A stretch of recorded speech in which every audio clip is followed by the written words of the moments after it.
The universe is massive. Yeah, no, massive. Like, it's to the point where you think it's kind of infinite. I'm not really a scientist, so somebody get Neil deGrasse Tyson to tell me or something. But, you probably clicked on this video to, maybe ask, how big is it? That's a funny question, by the way. But, yeah, the universe is huge. But, let's just get straight into it, because what are we waiting for, am I right? Okay, 9 minutes. Let's just get straight into it.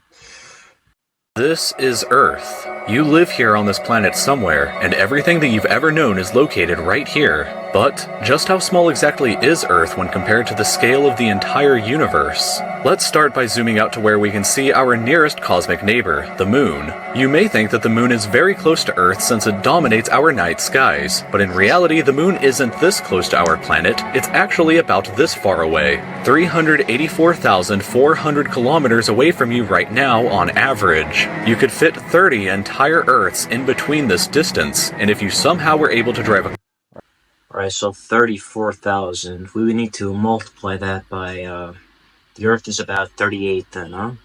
No? And screw math, honestly, am I right? car at a constant 100 kilometers per hour speed, it would take you about 160 days to drive the entire distance. Despite this incredible distance, however, 12 humans have actually set foot here, representing the furthest away that any individual human has ever been away from the Earth. And one of humanity's Hey, greatest... shout out Neil Armstrong. This is what the Earth would look like from there if you were standing there with them. And if you wanted to communicate with somebody back at home, it would take a message about 2.5 seconds to travel between you and them, since that's how fast the speed of light can travel at. This is a photo that was taken on Mars, and that tiny dot that you see there is Earth as seen from the Martian surface. On average, Mars is an incredible 225 million kilometers away from Earth, but that distance can be as high as 401 million kilometers. That means that whenever humanity finally gets around to landing a human on the planet, that person will be 986 times further away from Earth than the astronauts who landed on the Moon were. In addition, the time delay for sending a message from Mars back to Earth isn't just 2.5 seconds, it's actually more like 20 minutes each direction, which would render instant communication in the event of an emergency impossible. When we zoom out even further away, we can find the Voyager 1 space probe, which is the furthest away man-made object from Earth. It is currently located 138 AUs from the Earth. AU means... What? AUs? Is that, what could AU be?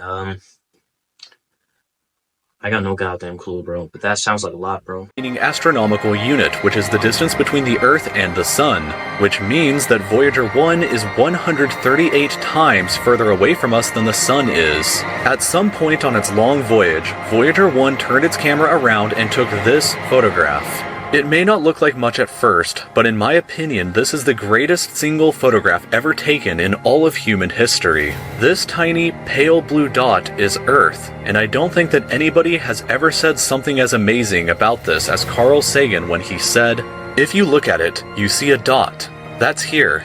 That's home. That's us. On it, everyone you ever heard of, every human being who ever lived out their lives. The aggregate of all our joys and sufferings, thousands of confident religions, ideologies, and economic doctrines. Every hunter and every forager, every hero and coward, every creator and destroyer of civilizations, every king and every peasant, every young couple in love, every hopeful child, every inventor and explorer, every teacher of morals, every corrupt politician, every superstar, every supreme leader, every saint and sinner in the history of our species lived there, on a mote of dust." Almost shed a tear while hearing that. That was kind of inspirational. But, yeah, man. Suspended in a sunbeam. Voyager 1 is currently traveling at 17 kilometers every single second, but even at that speed, it won't break out of the reach of our solar system for another 30,000 years.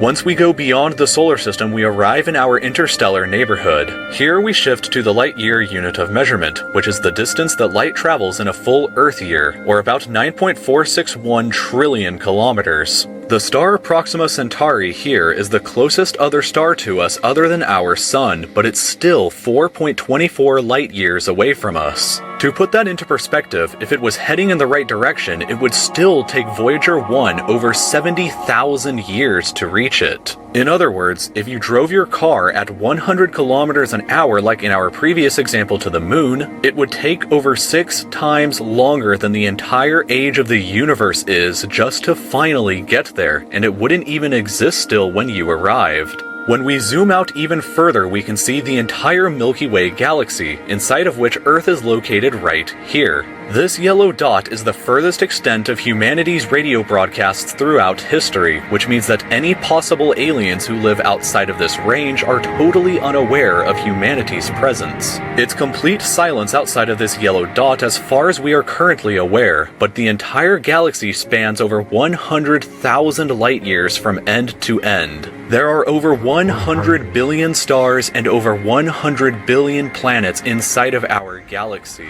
But you have never seen the full glory of the galaxy at night, because 99% of the stars that you can see with the naked eye are limited to this small, tiny region right here. But even this massive galaxy is nothing compared to the rest of what's out there. Zooming out even further and we arrive at the local group of galaxies, a collection of 54 different galaxies that is about 10 million light years across. But zooming out even further and we can see the Virgo supercluster, of which the local group here is just a tiny segment of. There are at least 100 other groups of galaxies just like our own local group inside of here, and the distance from one side to the other is a mind-numbing 110 million light years.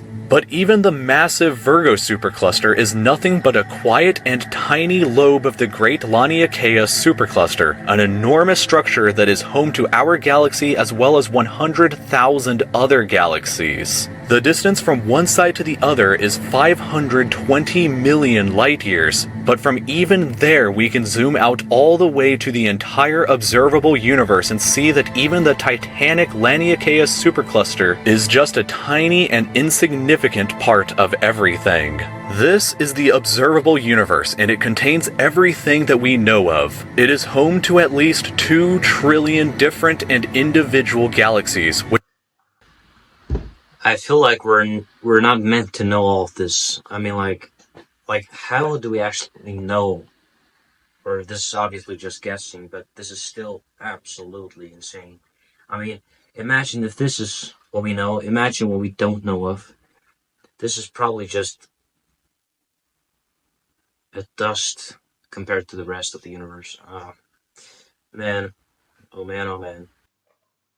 Which together contain more stars than there are grains of sand on the entire Earth. The distance from Earth to any side of the observable universe is 46.5 billion. Sorry if I look like a dumbass right here, but this was just too much to comprehend. 3 billion light years across. What's perhaps even more interesting, however, is what actually lies beyond the observable universe. Keep in mind that the observable universe is all that we can currently see, and it's entirely possible that the rest of the universe outside of it is vastly larger and more fantastic than we can possibly ever imagine. We simply don't know what else is out there, because the light from these incredibly distant places has not yet had enough time in the universe's history to reach us yet back on Earth, and the light from some places may never reach us at all. Because some parts of space very far away from Earth are expanding away from us faster than the speed of light, that means that the light from these places will never, in an infinite amount of time, reach Earth. Meaning that even if humanity is eternal and exists forever, there will still be an unknown number of places in the universe that we will never know about or ever see. So, it is very likely that as unbelievably enormous as it seems, the observable universe is just a tiny slice of what we can currently see of the entire universe. According to the theory of cosmic inflation that was proposed by Dr. Alan Guth, if it is assumed that cosmic... Alright, something just happened, but, what? How many zeros is that? Bro, what? Alright. Bang, and with the assumption that the size of the universe before inflation began was equal to its age times the speed of light, then this would seem to suggest that at the present day, the entire universe is 150 sextillion times larger than the observable universe. That number for reference looks like this, with this many zeros. Let this number sink in for just a moment. This would be similar to you thinking that the entire observable universe, everything that you could see, was the size of a light bulb, but then realizing that in reality the entire universe is larger than the former planet of Pluto. Imagine a light bulb in the center of Pluto, but we inside the light bulb were totally unaware that Pluto existed outside of it, and that's a similar situation to this. We are all so unbelievably small, but you shouldn't worry, because all that means is that there is so much left out there for us to discover together.